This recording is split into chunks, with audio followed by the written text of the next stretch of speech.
Non veg తిన్న రోజు ఇంట్లో దీపారాధన చేసుకోవచ్చా అని చెప్పేసి అడుగుతున్నారు. నాన్ వెజ్ వండుకున్నా తిన్న దానికన్నా ముందే ఇంట్లో స్నానం చేసి దీపం పెట్టిన తర్వాత మీరు వండుకున్నా తిన్నా చేయండి. కానీ అది చేయకముందే స్నానం చేసి దీపం ముట్టించండి. సాయంత్రం పూట కనుక మీరు దీపం ముట్టించుకుంటాం అనుకుంటే మాత్రం ఖచ్చితంగా తలస్నానం చేసి మరి దీపం ముట్టించుకోవాలి.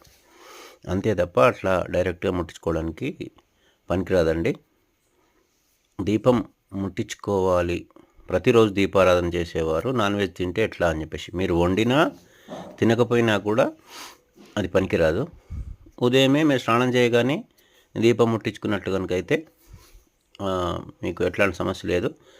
మీరు ముట్టించుకోవచ్చు. ముట్టించుకున్న తర్వాత మీరు వంట చేసుకోండి. మీరు తినదలుచుకుంటే తినండి. అంతే తప్ప తిన్నాకనైతే పనికిరాదు. ఒకవేళ తిన్నాక సాయంత్రం పూట కనుక చేసుకోవాలనుకుంటే మాత్రం ఖచ్చితంగా తల స్నానం చేసిన తర్వాతనే దీపం ముట్టించుకోవాలి. ఓం నమ శివాయ. శివాయ నమ ఓం.